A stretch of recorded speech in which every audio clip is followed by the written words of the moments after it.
All right, well, it's really good to see you guys again. Thank you for coming back this week. So I want to start off with just how your week has been since the last time that I saw you guys. I know that the last time you were here, we were working on communication skills and just being able to, really be able to for you guys to kind of see eye to eye on different things when you have difference of opinions. So, give me a little bit. How did that go this week? Is there anything that you guys struggled with, or anything that was going on? No, I didn't go to Walmart this week. Okay. But that is an issue that we face, Okay. Right. That you face, that I face. that you face. That's right. Okay. Okay. An issue that I face then Okay. is when he goes to Walmart, Mm-hmm. which is relatively often, and comes back with fishing gear or camping gear or something for his trailer Okay. that really wasn't included in the budget. Okay. And there's no warning. If money's okay, it's not a problem. If money's tight, then we need to do more communicating about it. So Understandable. Yeah. So, Rick, what are your thoughts on that? Mine, I don't spend that much on fishing or camping gear. Okay. But 23 years ago, I quit smoking, Mm-hmm. and all the money I saved on cigarettes between then and now should allow me to spend a little bit on fishing gear Okay. because it was $3 up, $3.50 a pack to $5 a pack when I quit. Mm-hmm. It's up to $13 a pack now, and sometimes even more.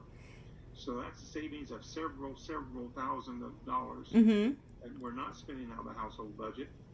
And what I spend now, when I go, I may spend 15, $20 on camping or fishing or, Right. outdoor supplies. Um, Maybe once, maybe twice a month. And sometimes I don't even go for 2 or 3 months. It should not be an issue because if I still smoke, that money would be out of there to begin with. Okay. So that's back in the household budget. Um, I'm the one that caused it to go there. I should have a little bit of say so on how it gets spent. Okay. Okay. So having a little bit of say so implies that we're talking about it, and Mm-hmm. we're not. Okay. So I have a problem not with the money, but with the lack of communication. Oh. I'm glad that he quit smoking, Mm-hmm. and yes, that's thousands of dollars saved. There's no question about it. But when that money wasn't included in the original budget and it comes out anyway, that's still a problem for me. Okay. Mostly because I don't know. I can't plan for what I don't know about. Okay. So, if let me kind of recap what I'm getting off of both of you. So, Bonnie, what you're saying is it's not so much the spending the money, it's that I don't know that it's going to be spent and then I can't plan for it. Whereas, Rick, you're thinking, it's not that big a deal. I don't go that often. Therefore, what's the problem when I'm not spending it on other unhealthy habits? Is that about where we stand? Yeah, and I'm 73 years old. I shouldn't have to ask permission to spend $5 or $10.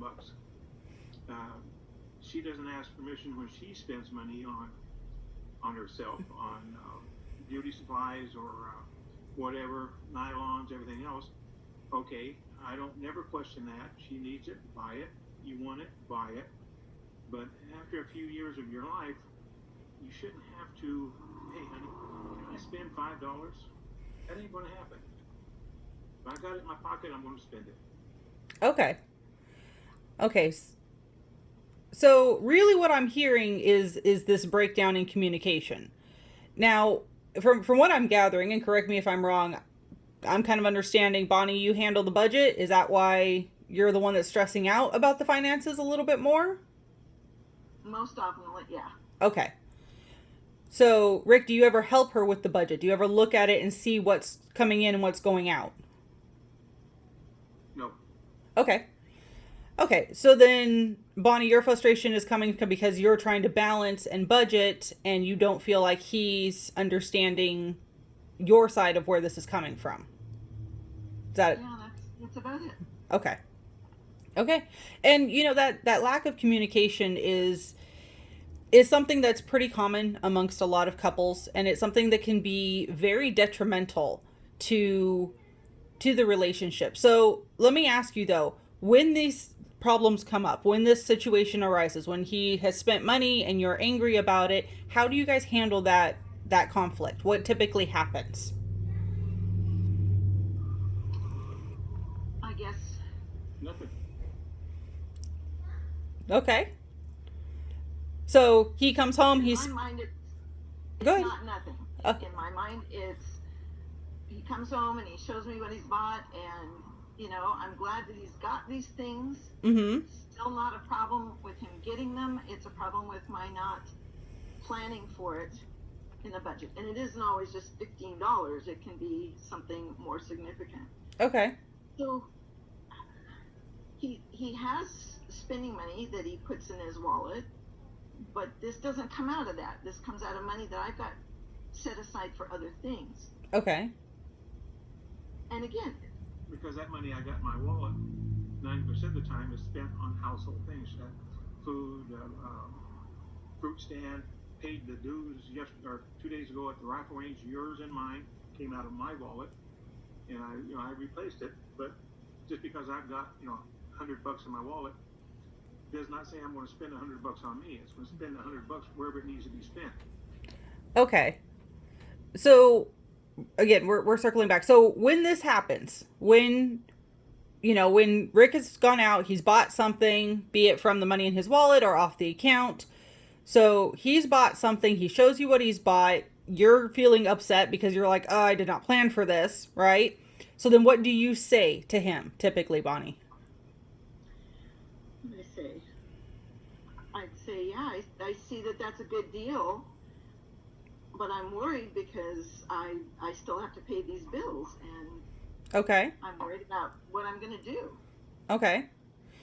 And then Rick, when she says that, how do you typically take that?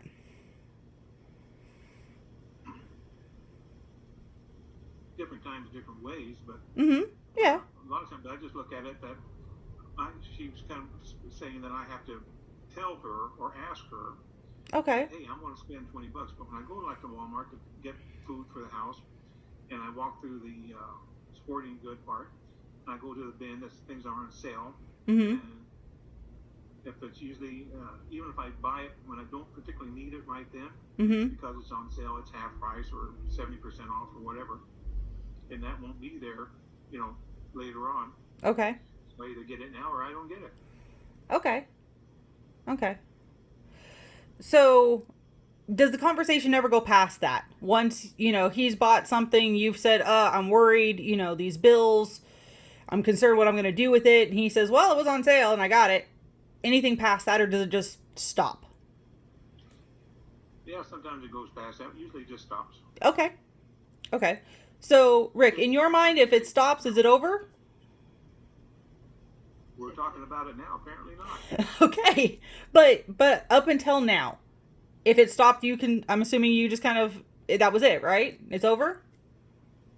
Or do you feel like, or do you hold on to, again, she's telling me about what I can and can't spend money on? Yeah, there's a little bit of that too. Okay. I appreciate the honesty. Bonnie, what about you? Do you hold on to it, or are you okay? I've said my piece, I can let it go. It depends. I guess Mm-hmm. most of the time I can let it go. I just figure it out and work something out in the budget. But Okay. yeah, I can let it go. Okay. Okay. So, really what I think we need to focus on for today is intentional language and really making sure that you guys are hearing what the other person is trying to say. So, for example, Rick, you brought up that when she mentions you spending money, you feel like you're having to ask for permission. That's what you're getting off of what she's saying, correct? Right. Okay. Bonnie, is your intention that he needs to ask for permission? Not at all. Okay.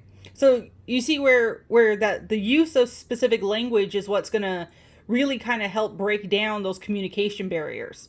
Because sometimes even what we say isn't what somebody else hears. Depending on the tone we use and the body language associated with it, we may say one thing, but they hear something else. So when you say, I'm stressed out because I haven't paid these bills yet, he hears, why are you spending money? You didn't ask me first.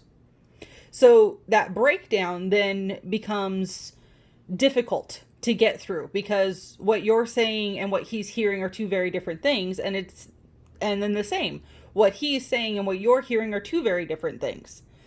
So really looking at how things are said and really working on those open lines of communication, and even just like how I modeled for you at the beginning of the session, each of you told me your side of the story, and then I said it back and I said, so here's what I'm hearing. You're saying this and you're saying this. And it was a way of clarifying to make sure that not only was I hearing the words that you were saying, but I was understanding the emotion behind it. And that is something that you can even do with each other. As far as, what I'm hearing is this. Is this what you meant? Because a lot of times they're going to come back and say, no, that's not what I meant. I meant this. I'm not saying you need to ask permission. I'm saying, can I get a warning? Or text me when you're at the store. Hey, can I, I want to buy this. Or, maybe even making a plan for the money that, he has for spending money. Make sure that he, there's also the money in the account. If you're going to buy groceries or if you're going to pay the rifle range dues, do it off the card because I've already budgeted for that. Hold on to your cash for you. And that way there's those clear lines, those clear differential lines between what he feels like he needs to do, as well as you not feeling like, you're having to oversee what he does.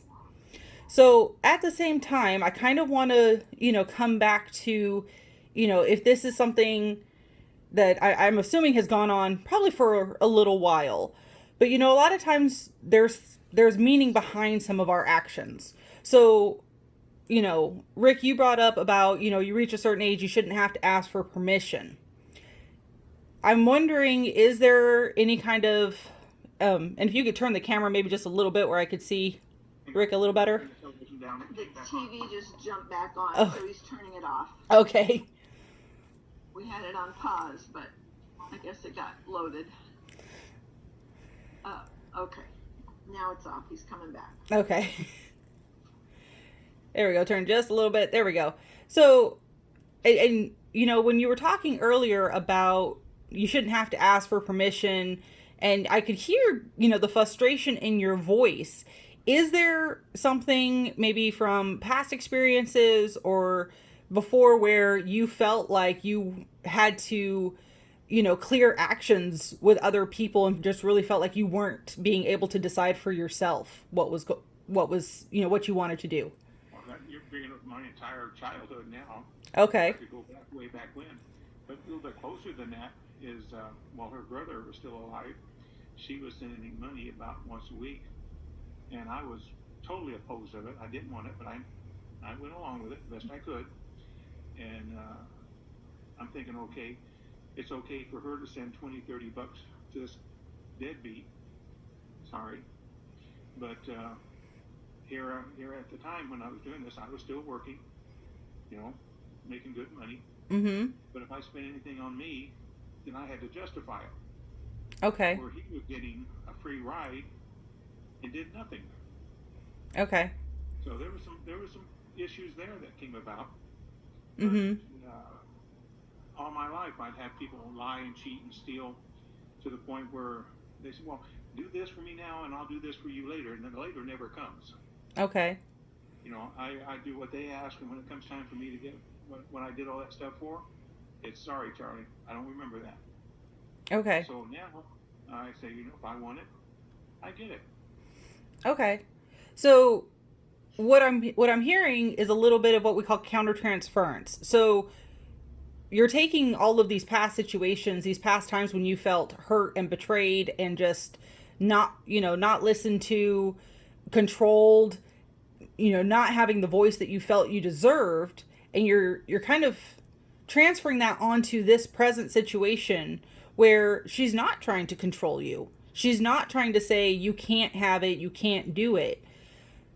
But because of the past problems with that, that's what this starts to feel like. Probably. Okay. And I mean, it's a fair assumption, and it's something that definitely would probably need to be worked on a little bit. You can move the camera back to you, Bonnie, for a minute. So His foot's starting to hurt, so he's getting a little fidgety. that's all right. So he's brought up some reasons why this is such a hot topic for him, why this bothers him. So what are some reasonable solutions that you and he could possibly come up with where you're not feeling stressed out, but he is still feeling heard? Wow. I guess I set aside money in the budget for what we would call emergencies, and this would just qualify. Okay. Or, kind of like what we talked about before, right? So if he uses his spending money, the money in his wallet, for, other bills or dues or, things for the house, then maybe, that should be what he lets you know, so that, it can sort of be that the warning of, I used $40 for the house, so I'm going to take out another 40. And that way you can kind of plan around that. Yeah, that's reasonable. Reimburse it. Yeah. And that way he still has that same amount that he, was going to have to begin with. He still gets that amount to use towards, what he wants to purchase. Does that work for you? Sure. We can sure try it. Okay. And then, Rick, when she says, I'm worried about bills, do you think you can maybe kind of understand it's not about her trying to stop you or control you? It's really just about, I'm trying to do what's best for the whole family involved, and I don't want to put us in a situation that we can't get out of. Okay, but how come it's only me that's doing the unnecessary spending? That's a very fair point. That is a fair point. So maybe, maybe you guys need to look at the budget together and come up with, how much each of you is allotted for, extra things or things that you want, so that you're both held to the same amount. And it's an equal, each of you has a set amount that you can use for the things that you want, for the extras, not including household bills, even go so far as budget for gas, for groceries, for everything else. And then what's left over, you guys can split between the two of you. And that way, it's not about one person spending more than the other. You're both held to the same, the same budget, the same restrictions. Shouldn't. I may have to shut it down for a little bit, Ashley. I've got a foot infection and a black widow bite on one foot and an infection on the other foot. And if I sit up and feet are straight down, they start to swell a little bit. Okay, well, we can wrap it up right here. Okay, I appreciate that. Okay, but all right, so then We'll try some of your suggestions. sounds like a plan. Okay, I will see you guys next week then. Okay. All right. Bye-bye.